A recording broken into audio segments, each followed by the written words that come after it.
अब देखते हैं अपन विश्व के रेगिस्तान। विश्व के रेगिस्तान देखने से पहले अपने को यह सोचना चाहिए कि एक तो विश्व के रेगिस्तान की स्थिति क्या है।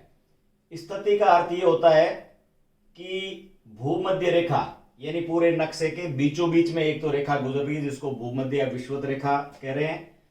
उससे उस रेगिस्तान की दूरी कितनी यानी उत्तर में कितना है और दक्षिण में कितना है। अगर बात करें ये दक्षिणी भाग है अंटार्कटिका, तो अंटार्कटिका पे जो रेगिस्तान होगा वो ठंडा रेगिस्तान होगा। ऊपर आर्कटिक है, आर्कटिक का रेगिस्तान देखें अपन, जैसे गोबी डेजर्ट है, टकलामकान है, इनकी यहां से थोड़ा सा नीचे आते हैं तो ऊपर वाला ज्यादा ठंडा, नीचे वाला कम ठंडा। इस तरह से अगर कोई रेगिस्तान भूमध्य रेखा के ऊपर है तो वो उष्ण या ट्रॉपिकल रेगिस्तान कहलाएगा।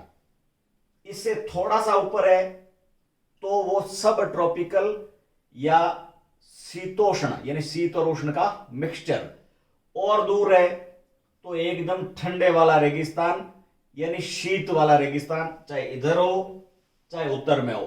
तो इस तरह से दूसरी बात, पृथ्वी जो घूमती है, अब देखिए पृथ्वी है हमेशा पश्चिम से पूर्व की तरफ घूमती है, इसलिए हमें सूर्य है वो कहीं रास्ते में मिलता है पूर्व से पश्चिम की ओर जाता हुआ, यानी उल्टी दिशा में, पृथ्वी की उल्टी दिशा में सूर्य है वो गति करता हुआ दिखाई देता है। इसके कारण प्लस मोटा मोटी तौर पे पृथ्वी गोल है तो इसका एक कोरियोलिस बल और उसको निकालते कोई फेराल का नियम होता है। उस नियम के आधार पर और जो जमीन की ये प्लेटें हैं उनके गतियों के कारण अपन देखते हैं कि रेगिस्तान, जैसे हमारे रेगिस्तान अपन राजस्थान वाले की बात करें तो जैसे वो अरावली से पश्चिम की तरफ है, ठीक उसी तरह से इन महाद्वीपों के पश्चिम की तरफ, यानी अगर मान लो मैं कहूं कि दक्षिणी अमेरिका के अंदर इस तरह से लंबी लंबी ये एंडीज पर्वतमाला है तो रेगिस्तान इसके पश्चिम की दिशा मिलेगा।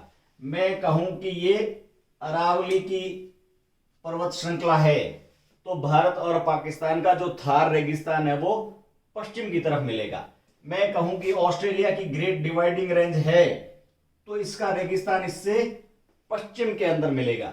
मैं कहूं कि ये अमेरिका है तो अमेरिका की जो अलास्का की पर्वत श्रृंखला, इससे रेगिस्तान पश्चिम में मिलेगा। यानी मोटा मोटी तौर पर विश्व के रेगिस्तान है वो महाद्वीपों के पश्चिम की ओर यानी पश्चिम वाली दिशा के ओर होते हैं। अब दूसरी बात करते हैं अपन कि किसी महाद्वीप के अंदर कौन सा रेगिस्तान कहां पर है, कैसी उसकी दशा है, बिल्कुल बारिश कैसी होती है। इन चीजों को देखने के लिए अपन एक एक रेगिस्तान देखते हैं। अब देखिए रेगिस्तान में मोटा मोटी तौर पे आपको पूछा जा सकता है कि रेगिस्तान की स्थिति क्या है यानी किस देश के अंदर स्थित है, तो आपको ये रेगिस्तान याद करने के लिए रिडिकुलस यानी कुछ टेढ़ा मेढ़ा सोच के न्यूमोनिक्स बना के और उसको परमानेंट मेमोरी के अंदर याद रखना है। इस लेक्चर के अंदर अपन जो भी रेगिस्तान है उनको अच्छी तरह से कैसे याद कर सकते हैं उसकी न्यूमोनिक्स बना के और साथ साथ में बिल्कुल टिप्स बना के और याद करेंगे। तो सबसे पहले अपन देखते हैं कि यहां पर ये जो दक्षिणी अमेरिका है, इस दक्षिणी अमेरिका की ये पर्वत श्रृंखला, इसका तो नाम था एंडीज, और एंडीज की जो सबसे ऊंची चोटी इसका नाम था एकांकीगुआ, और इससे जो पश्चिम की ओर रेगिस्तान है जिसका नाम है आटाकामा। ये आटाकामा डेजर्ट है वो जिन देशों में है उसके नाम, एक तो है चिली और दूसरे का नाम है पेरू। देखिए इसका याद करने की मैंने आपको ट्रिक्स पहले भी बताई है लेकिन मैं दोबारा बताता हूं कि ये पर्वत श्रृंखला है विश्व की सबसे लंबी पर्वत श्रृंखला एक एंडीज। एंडीज की सबसे ऊंची चोटी का नाम है एकांकी गुआ। तो ये टर्म बन गया, जैसे ये इसका नाम लिखा अपन ने एंडीज। एंडीज की सबसे ऊंची चोटी का नाम है एकांकी गुआ। एकांकी गुआ। इसमें ये रेगिस्तान है जिसका नाम है आटाकमा। तो आपको एक शब्द बनाना है कि आटा कम पड़ा, आटे कम के अंदर चिल्ली यानी मिर्ची डाली, मिर्ची में अंडा यानी कुछ अंडे की चीज डाली, और आमलेट बनाया काकी यानी चाची ने। तो ये सारी चीजें हैं वो दक्षिणी अमेरिका के रेगिस्तान ये हो जाएंगे। चिली का मतलब है चिली देश है। ये रेगिस्तान अपने आप में कई विशेषताएं लिया हुआ है। ऐसा बिल्कुल ज्योग्राफिकली तय है कि यहां पर एक तो ये पश्चिम की ओर है और इसके बीच में आ गई ये एंडीज पर्वतमाला। तो जब बारिश इधर से आती है तो इधर बारिश बिल्कुल नहीं हो पाएगी, यानी छाया वृष्टि प्रदेश कहते हैं। इस कारण से इधर बारिश बिल्कुल नहीं होगी। इसलिए इस रेगिस्तान के अंदर एक बूंद भी बारिश नहीं होती है, यानी संसार का एकमात्र रेगिस्तान है जहां पर एक बूंद भी बारिश नहीं होती। यानी सबसे शुष्क, सबसे सूखा हुआ रेगिस्तान कौन सा है? यही आटाकम वाला। क्या बिल्कुल बारिश नहीं होने के बावजूद इसमें लोग रहते हैं या नहीं? तो इसका उत्तर होगा लोग रहते हैं। करीब 10 लाख से ज्यादा इसकी जनसंख्या है, यानी जनसंख्या के हिसाब से इसमें लोग रहते हैं। अच्छी इसमें कल्चरल डेवलपमेंट है। फिर भी घनत्व इसका कोई ज्यादा नहीं है, यानी इतने बड़े रेगिस्तान में 10 लाख लोग रहना कोई बड़ी बात नहीं है। यानी ये बिल्कुल निर्जन नहीं है, इसमें लोग रहते हैं। फिर इसके बाद में अपन बात करते हैं यहां पर उत्तरी अमेरिका के रेगिस्तान की। अब उत्तरी अमेरिका के रेगिस्तान में एक तो है मोजेव रेगिस्तान है, वो नवाडा यानी कैलिफोर्निया में नेवाडा, ये नवाडा के अंदर है कैलिफोर्निया। फिर इसके नीचे की तरफ कैलिफोर्निया देखिए अमेरिका का पार्ट है, यानी यूएसए का पार्ट है। इसी के नीचे की तरफ अमेरिका के यहां पर आ जाता है मैक्सिको। अब अमेरिका और मैक्सिको में फैला हुआ रेगिस्तान, यहां पे जो रेगिस्तान है उसका नाम है सोनोरन, यानी दूसरा रेगिस्तान है जिसका नाम है सोनोरन। और सोनोरन के पास में ही एक और रेगिस्तान है जिसका नाम है चिनहुआ, यानी ये इस तरह से मोजेव, सोनोरन और चिनहुआ। अब इसको आपको एक ट्रिक के माध्यम से याद करना है। तो याद रख लिया, मान लो लिखा सोनाराम जी चौहान जिन्होंने मोजा पहन रखा है, और ये सब कहां पर है? मोजे के साथ में मैन है, ये शहर है, ऊपर पहन रखी है मैक्सी यानी मैक्सिको, यानी मैक्सी वर्ड आपने याद रखा। तो इसका मतलब ये हुआ कि मोजेव है, ये नए वाले मोजे वाले सोनाराम जी चौहान मैक्सी में है। तो ये सब अमेरिका के रेगिस्तान है। अब इसके बाद में अपन देखते हैं इस अफ्रीका में। अब अफ्रीका का जो ये पश्चिमी भाग है ये खूब सारे बड़े रेगिस्तान वाला है।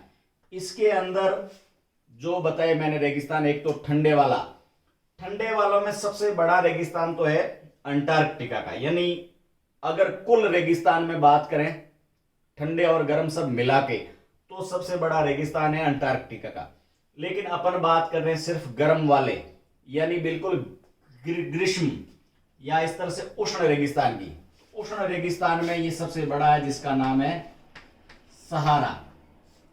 ये सहारा रेगिस्तान वास्तव में, जैसे अपन बात करते हैं रेगिस्तान की तो दिमाग में आता है कहीं पे धोरे होंगे यानी सैंड ड्यून्स होंगे, लेकिन ऐसा नहीं है। यहां पर कुछ पथरीले और चट्टानी रेगिस्तानी भाग भी है। करीब 10 देशों में ये लगभग फैला हुआ है। चट्टानी भाग होता है, पथरीला भाग होता है, उसके लिए शब्द आता है रेग एवं हम्मादा। यानी इस तरह से सहारा है सबसे फेमस रेगिस्तान, इसलिए हमें इसके बारे में जानकारी रहती है। अब इसके बाद में कुछ विशिष्ट नाम है अफ्रीका के रेगिस्तान जो अफ्रीकी देशों में फैले हुए हैं। जैसे मैंने कहा अफ्रीका के अंदर एक देश है जिसका नाम है न्यूबियन डेजर्ट का नाम है न्यूबियन, और ये है सूडान के अंदर। यानी आपको देखना है नई बियर है वो सूंड में टिकानी, यानी न्यूबियन डेजर्ट कहाँ है? सूडान के अंदर। अब इसके बाद में दूसरा डेजर्ट है इसका नामीबी डेजर्ट। नामीब जैसा देश है उसी के हिसाब से नाम है नामीब, यानी नामीबिया के अंदर है। जैसा डेजर्ट का नाम है वैसा ही देश का नाम है। नामीबिया की राजधानी है विंडहॉक। इसके बाद में अपन देखते हैं इसके ऊपर यानी यूरोप का डेजर्ट। सामान्यतः यूरोप के अंदर ऐसी जलवायु है कि यहां पर डेजर्ट बिल्कुल नहीं है, लेकिन स्पेन के अंदर एक डेजर्ट पाया जाता है जिसका नाम है टेबरनास। टेबरनास ये डेजर्ट कहां पर है? तो इसका उत्तर होगा स्पेन। स्पेन से आपको एक शब्द बनाना है पेन, और पेन का सत्यानाश किसने किया? टाबर यानी बच्चे ने। तो टाबरनास नाम का डेजर्ट कहां पर है? स्पेन के अंदर। अब इसके बाद में देखते हैं अपन यहां पर आ जाते हैं एशिया के अंदर। तो एशिया में जो डेजर्ट है, डेजर्ट की जो देखिए सबसे ऊपर देखते हैं तो सबसे ऊपर है मंगोलिया और चीन के बॉर्डर पे, और उस डेजर्ट का नाम है गोबी। यानी गोबी एक सब्जी होती है जिसको आपको मंगलवार को खाना है या नहीं खाना है। यानी गोबी डेजर्ट कहां पर है? मंगोलिया के अंदर है। मंगोलिया और चीन के बॉर्डर पे जो डेजर्ट है उसका नाम है गोबी। ये डेजर्ट इसके तापक्रम के अंदर जो भिन्नता यानी हाईएस्ट टेम्परेचर पहुंचता है तो इसका 50 डिग्री सेल्सियस तक पहुंच सकता है, और अगर ठंडा होता है तो माइनस में भी इसका टेम्परेचर पहुंच जाता है। यानी सबसे ज्यादा वेरिएशन वाला टेम्परेचर यहां पर आपको देखने को मिलेगा। यानी गोभी मंगलवार के दिन वाली। इसके बाद में है आपका टकला। टकला यानी जिसके सिर पे बाल नहीं है, उसकी बालों की दवाई का नाम है चीनी का घोल। यानी टकला मकान नाम का रेगिस्तान है वो चीन के अंदर मिलेगा। इसके बाद में अपन देखते हैं इधर यानी आपका उज्बेकिस्तान। अब देखिए उज्बेकिस्तान शब्द लिखा मैंने, उज्बेकिस्तान बेकिस्तान, यानी ये शब्द आपको पकड़ना है बेक, उज्बेक। बाकी जैसे अपन बोलते हैं कजाकिस्तान, किर्गिस्तान, ताजिकिस्तान, उसमें ये बेक शब्द नहीं आता। बेक से आपको एक शब्द बनाना है। यहां पर दो तरह के रेगिस्तान है, एक का तो नाम है काराकम और दूसरे का नाम है किजलीकम। अब देखिए बेक मतलब से बना दिया बकरी, बकरी भी काली होती है और काजल भी काला होता है। यानी उज्बेकिस्तान के अंदर काराकम और किजलिस्तान ये डेजर्ट है। तो ये उज्बेकिस्तान के डेजर्ट हो गए। फिर इसी के पास में है अफगानिस्तान।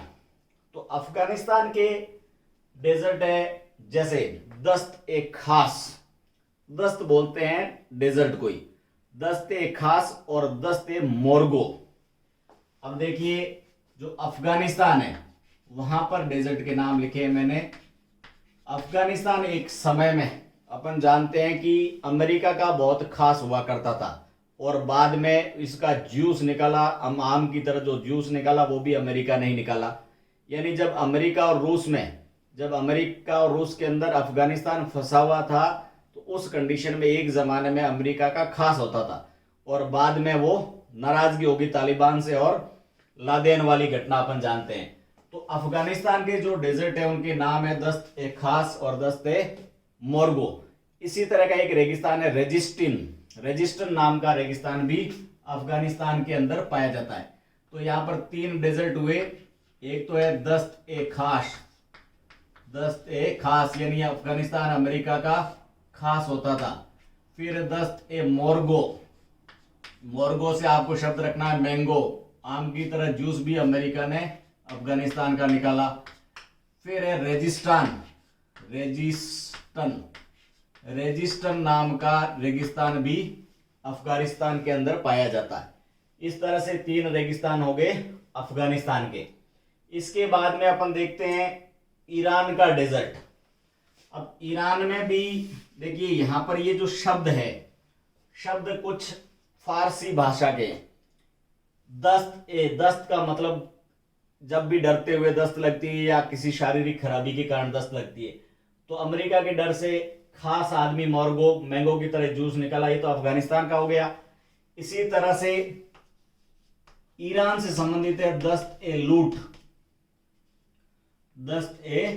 लूट दस्त ए काविर, दस्त ए काविर, इस नाम के दो डेजर्ट है वो कहां पर है? इसका उत्तर हो जाएगा ईरान। देखिए आजकल अमेरिका से जो मेन भिड़ने वाले देश है, एक तो जो खास रहा और उसका मैंगो की जूस निकला अफगानिस्तान, दूसरा अभी हाल ही की घटनाओं में अपन ने देखा कि ईरान का जो सुप्रीम कमांडर है सुलेमानी, उसको भी अमेरिका ने मार दिया, और उसके बाद में जो फखरेजादे था परमाणु उनके ऊर्जा आयोग का अध्यक्ष, उसको भी इजराइल ने मार दिया। तो ये जो दस्त वाला काम है, दूसरा काम है वो ईरान के साथ है। तो इससे आपको याद में रखना दस्त ए लूट और दस्त ए काबिर। इसी के साथ में अरब, अरब के अंदर अरब, तो एक रेगिस्तान का नाम है रब ए खाली। खाली का मतलब होता है बिल्कुल ही खाली। इसको अंग्रेजी में बोलते हैं बिल्कुल ब्लैंक क्वार्टर, यानी एकदम वैक्यूम है, यानी खाली का मतलब निर्जन है। तो रब से शब्द बनाया अरब, और अरब का रेगिस्तान है रब ए खाली, यानी एक तो ये हो गया अरब का रेगिस्तान। अब अपना देखते हैं भारत और पाकिस्तान का डेजर्ट, जिसको बोलते हैं ग्रेट इंडियन या Thar desert. Great Indian desert Bharat और पाकिस्तान दो देशों में फैला हुआ है, और दुनिया में सबसे ज्यादा आबादी यानी लोगों की संख्या देखें, जीव विविधता देखें, ये सब सबसे ज्यादा किस डेजर्ट में मिलते हैं? तो इसका उत्तर हो जाएगा अपना थार डेजर्ट। फिर देखते हैं अपन दक्षिणी ध्रुव पर अंटार्कटिका। तो जो अंटार्कटिका है उस डेजर्ट, अंटार्कटिका का जो पूरा भाग डेजर्ट है, देखिए डेजर्ट हम उसको कहेंगे या तो बारिश होती नहीं, और अगर होती है तो जीवों को मिलती नहीं। तो यहाँ तो पहली बात बारिश होती नहीं, और होती है तो छोटी छोटी स्नो यानी बर्फ की बूंदों के रूप में, जो वहां के पेड़ पौधे जंतु है उनको नहीं मिल पाएगी। इस तरह से अंटार्कटिका पूरे अपने आप में एक ठंडा रेगिस्तान है, और क्षेत्रफल के हिसाब से ये सबसे बड़ा रेगिस्तान भी है। अब यहाँ पर क्या मिलता है? वेल मिलेगी, सील मिलेगी, पेंगुइन नाम की जो पक्षी है जो मनुष्य की तरह चलता है वो मिलेगा, छोटे छोटे जंतु यानी एल्गी, छोटे छोटे पौधे यानी एल्गी, और मॉस, मॉस का मतलब होता है चिपके हुए से ब्रायोफाइट होते हैं, मॉस एल्गी, ये इस तरह से मिलते हैं। इस तरह से ये हो गया अंटार्कटिका के अंदर सबसे बड़ा रेगिस्तान। अब एक रेगिस्तान होता है यहाँ पर अफ्रीका के अंदर रह गया मिस्र में। मिस्र के अंदर जो रेगिस्तान है उसका नाम है सफेद रेगिस्तान, यानी इसमें बिल्कुल सफेद रेगिस्तान है। इसको बोलते हैं फरफरा, फरफरा यानी ये फड़फड़ाता है रेगिस्तान, ये मिस्र। और आपको ये से मिस्र, यानी मिस्र को अंग्रेजी के अंदर बोलते हैं इजिप्ट। एक तो हो गया इजिप्ट का नाम, इसके साथ जोड़ दें फरफरा के साथ, या अपन कह सकते हैं काहिरा, काहिरा इसकी राजधानी है, काहिरा को अंग्रेजी में बोलते हैं कैरो। तो ये रेगिस्तान भी यहां पर पाया जाता है। इसके बाद में अपन देखते हैं ऑस्ट्रेलिया के रेगिस्तान। अब देखिए ऑस्ट्रेलिया आज की तारीख में सबसे ज्यादा विश्व कप जीता हुआ है, जीतने वाले को बोलते हैं विक्ट्री। तो 5 बार वर्ल्ड कप जीता, यानी उसकी ग्रेट विक्ट्री है। इस तरह से विक्टोरिया डेजर्ट, अब विक्टोरिया, एक तो great Victoria desert, great Victoria desert, फिर है Gibson, Gibson Simpson, Gibson Simpson, और सैंडी डेजर्ट। ये इस नाम के डेजर्ट है वो इस ऑस्ट्रेलिया के अंदर मिलते हैं, यानी विक्ट्री के साथ में जो गिब्सन, सिम्पसन और सैंडी, इसका भी आपको एक तरह से फॉर्मूला बना के और याद रखने हैं। इसी तरह से डेजर्ट का नाम है कोलोरेडो। कोलोरेडो एक्चुअल में जो अमेरिका का डेजर्ट है, अमेरिका और मैक्सिको का सोनोरन, उसी का हिस्सा है। एक डेजर्ट का नाम है काला हांडी, काला हारी। वैसे तो काला हांडी क्षेत्र वो हमारे उड़ीसा के अंदर है, लेकिन ये है काली हारी। आपको काली हांडी ही सोचना है, जिसको आपको बोट, बोट का मतलब होता है जहाज, यानी बोट के ऊपर काली हांडी लटकानी है। तो इसका मतलब हुआ कालाहांडी डेजर्ट है वो बोत्सवाना में। फिर एक डेजर्ट है ग्रेट बेसिन। ये ग्रेट बेसिन अंग्रेजी नाम है और अंग्रेजी यहाँ पर ये अमेरिका के अंदर है। फिर है जैसा देश का नाम है सीरियन डेजर्ट। तो एक्चुअल में तो ये सीरिया में मुख्य रूप से, लेकिन इसका कुछ भाग है सीरिया के पड़ोसी देश इराक और जॉर्डन के अंदर भी स्थित है। अब देखिए अपन ने सारे डेजर्ट देख लिए, जितने मैक्सिमम डेजर्ट में क्वेश्चन बन सकते हैं वो इन्हीं में से ही जनरली बनेंगे। इसके अलावा भी आपको अगर कोई शब्द मिलता है तो जैसे मैंने रिडिकुलस वे में यानी टेढ़ा मेढ़ा सोच के और बनाए, उसी तरह से आप स्वयं भी इस तरह से प्रैक्टिस करके और याद करके और बना सकते हैं।